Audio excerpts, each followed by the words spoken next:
રાધે રાધે મિત્રો, જો તમારે ઉમંગ એપ્લિકેશનની મદદથી પીએફના બધા જ રૂપિયા તેમજ પીએફના પેન્શનના રૂપિયા ઉપાડવા હોય તો કઈ રીતે ઉપાડી શકો એની સ્ટેપ બાય સ્ટેપ પ્રોસેસ આ વિડીયોમાં હું તમને જણાવવાનો છું. એટલે એના માટે સૌથી પહેલાં તો તમારે તમારા મોબાઈલમાં પ્લે સ્ટોરમાંથી ઉમંગ એપ્લિકેશન ડાઉનલોડ કરી લેવાની અને ઉમંગ એપ્લિકેશનની લિંક તમને આ વિડીયોના ડિસ્ક્રિપ્શનમાં પણ જોવા મળી જશે. એટલે હવે આપણે ઉમંગ એપ્લિકેશન ઓપન કરી લીધી. એમાં આપણે ઈપીએફઓ ટાઈપ કરી અને સર્ચ કરી લેવાનું છે અને પછી આપણે એમાં ઈપીએફઓ ઇન ડિપાર્ટમેન્ટ્સ ઉપર એક વખત ક્લિક કરી લેવાનું છે. એટલે જેવા ક્લિક કરીએ એના પછી આપણે પીએફના રૂપિયા ઉપાડવા માટે એમાં રેઝ ક્લેમ જોવા મળી જશે, એની ઉપર ક્લિક કરી લેવાનું છે. એટલા માટે હવે હું રેઝ ક્લેમ ઉપર એક વખત ક્લિક કરી લઉં. એટલે જેવો રેઝ ક્લેમ ઉપર ક્લિક કરવું એના પછી સૌથી પહેલાં તો તમારે તમારો 12 આંકડાનો યુએએન નંબર તમારી પગારની સ્લિપમાંથી જોઈ અને એન્ટર કરી અને પછી નેક્સ્ટ ઉપર ક્લિક કરી અને સેન્ડ ઓટીપી ઉપર ક્લિક કરી લેવાનો. એટલે પછી તમારા મોબાઈલ નંબર ઉપર ઓટીપી આવી જશે. એ ઓટીપી તમારે એન્ટર કરી અને ઓટીપીને સબમિટ કરી લેવાનો છે.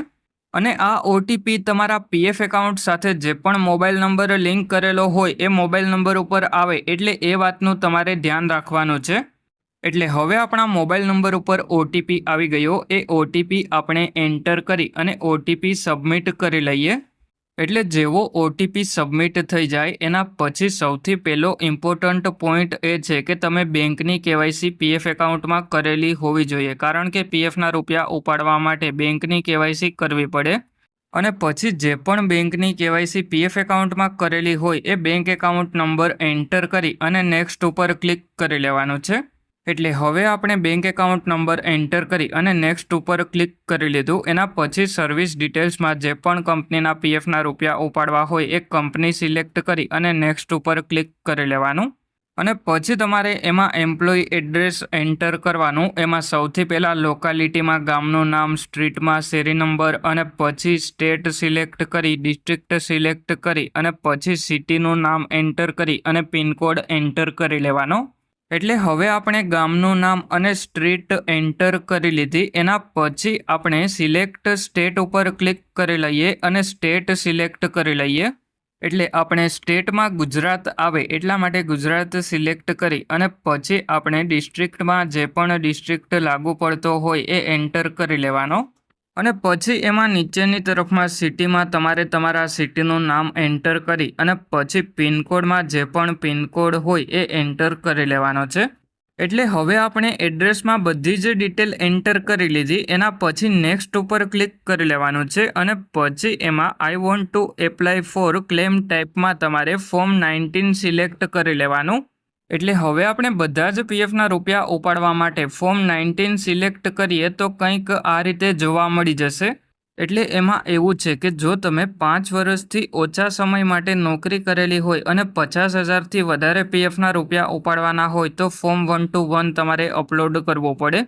એટલે જો તમારે ફોર્મ 121 અપલોડ કરવાનું લાગુ પડતું હોય તો અપલોડ કરી અને પછી નીચેની તરફમાં આ બંને બોક્સ ઉપર ક્લિક કરી અને પછી ગેટ આધાર ઓટીપી ઉપર ક્લિક કરી લેવાનું છે.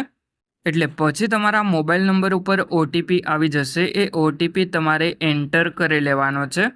અને જે પણ ઓટીપી આવે એ 10 મિનિટ સુધી જ વેલિડ રહે, એટલા માટે 10 મિનિટની અંદર એન્ટર કરી અને ઓટીપી સબમિટ કરી લેવાનો.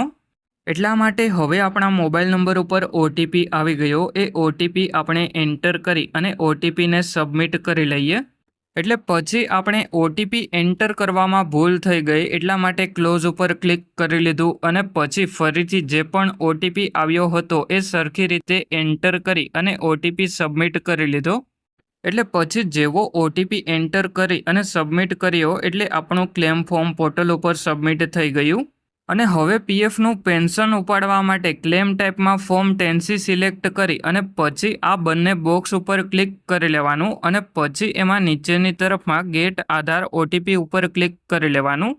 એટલે પછી આપણા મોબાઈલ નંબર ઉપર ઓટીપી આવી જશે. એ ઓટીપી આપણે એન્ટર કરી અને ઓટીપી સબમિટ કરી લેવાનો છે. અને જ્યારે પણ તમે પીએફના બધા જ રૂપિયા ઉપાડવા માટે અથવા તો પીએફનું પેન્શન ઉપાડવા માટે ક્લેમ કરો ત્યારે એક વાતનું ધ્યાન રાખવાનું કે તમે ડેટ ઓફ એક્ઝિટ અપડેટ કરેલી હોવી જોઈએ. અને હવે પીએફ ઉપરના કેટલાક ઇમ્પોર્ટન્ટ વિડીયો છે એના લિંક આ વિડીયોના ડિસ્ક્રિપ્શનમાં મેં આપેલા છે, એ જોઈ લેજો. એટલે હવે આપણે પીએફના બધા જ રૂપિયા ઉપાડવા માટેનું ક્લેમ ફોર્મ અને પીએફનું પેન્શન ઉપાડવા માટેનું ક્લેમ ફોર્મ સબમિટ કરી લીધું. એટલા માટે હવે આપણે બેક કરી લઈએ.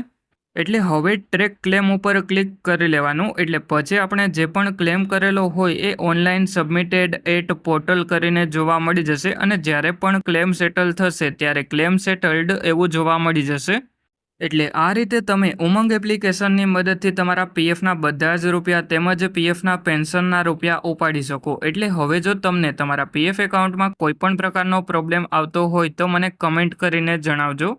અને હવે જો તમારે તમારું પીએફનું કોઈ પણ કામ મારી પાસે કરાવવું હોય તો મારો મોબાઈલ નંબર તમને આ વિડીયોના ડિસ્ક્રિપ્શનમાં જોવા મળી જશે, ત્યાંથી મને કોન્ટેક્ટ કરી લેજો.